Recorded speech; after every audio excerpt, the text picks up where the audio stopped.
buat ngelawan virus yang lagi rame itu loh. Wah, aku tuh kadang bingung deh, virus itu sebenarnya apa sih? Kok bisa bikin kita kebal dari virus? Nah, aku juga penasaran banget, tapi katanya virus itu ada dua. Yang pertama virus mati, yang kedua virus hidup yang dilemahkan gitu. Hah?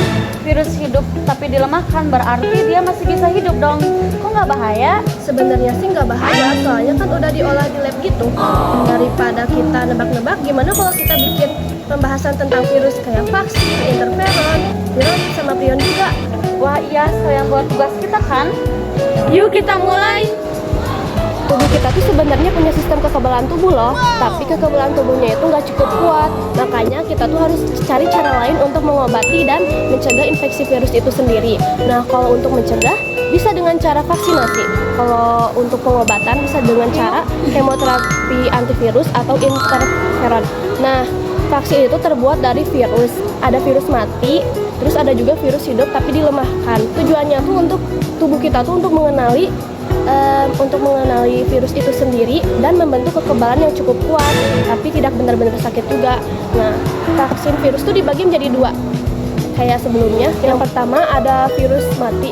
Jadi virusnya tuh benar-benar dimatikan. Yang kedua, virus hidup tapi dilemahkan. Artinya virusnya tuh memang masih hidup, tapi dibuat lemah supaya nggak berbahaya untuk tubuh kita. Ini virus mati. Vaksin virus mati dibuat dari virus yang sudah dimatikan lewat proses khusus. Biasanya menggunakan zat seperti formalin berkadar rendah. Tujuannya supaya virus itu gak bisa berkembang biak lagi, tapi masih bisa merangsang tubuh untuk membentuk antibodi. Vaksin jenis ini bisa membantu tubuh kita mengenali virus dan membentuk kekebalan. Tapi vaksin virus mati juga punya beberapa kelemahan. Pertama, proses pembuatannya harus sangat teliti supaya nggak ada virus yang masih aktif. Yang kedua, daya tahan tubuh yang terbentuk biasanya nggak terlalu kuat, jadi perlu suntikan ulang beberapa kali. Dan yang ketiga, kadang bisa menyebabkan reaksi berlebihan dari sistem imun kalau tubuh reaksi berlebihan dari sistem imun. Kalau tubuh terinfeksi virus yang mirip di kemudian hari. Yang kedua, vaksin virus hidup yang dilemahkan. Jadi vaksin virus hidup yang dilemahkan tuh dibuat dari yang masih hidup, tapi dilemahkan itu agar si virusnya itu tetap dan gak berbahaya bagi tubuh kita. Nah, virusnya tuh bisa tetap meniru infeksi ringan di tubuh. Jadi setiap imun kita tuh belajar dan cara melawannya seperti apa. Nah, kalau untuk kelebihannya tuh vaksin ini tuh bisa menimbulkan kekebalan yang kuat dan tahan lama, karena tubuh itu membentuk antibodi seperti saat terinfeksi secara alami. Nah, tapi ada juga beberapa kelemahannya nih. Nah, yang pertama tuh ada risiko kecil virusnya tuh bisa menyerang gitu, bisa terjadi berbahaya, tapi itu hanya risiko kecil. Kalau kedua, vaksin ini tuh harus disimpan dengan baik biar nggak rusak. Yang ketiga, bisa jadi terjadi gangguan yang sangat besar dan pencemaran virus lain selama proses pembuatannya. Di sini tuh ada beberapa contoh virus hidup yang dilemahkan gitu. Yang pertama ada cacar, terus campak, gondong, rubella. Nah, ada juga kayak virus lain seperti polio, rabies, dan influenza. Tapi itu tuh ketiga itu biasanya dibuat dari virus yang memang sudah dimatikan. Nah, selain itu COVID-19 juga termasuk penggunaan virus yang dimatikan atau menggunakan teknologi mRNA dengan potongan protein spike dari permukaan luar virus.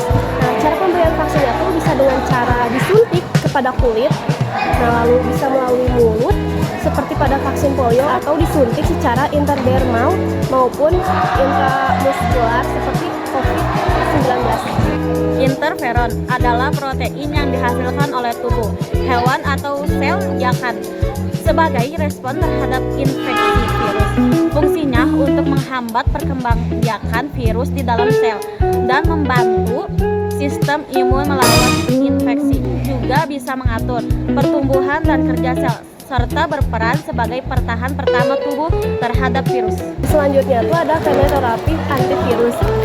Adalah tuh pengobatan untuk melawan penyakit akibat virus dengan menggunakan obat antivirus. Nah, obat ini tuh bekerja dengan menghambat perkembangan atau replikasi virus di dalam tubuh. Tapi penggunaannya juga harus hati-hati karena bisa beracun bagi sel tubuh. Nah, contohnya obat antivirus tuh yang sering dipakai itu antara lain acyclovir, terus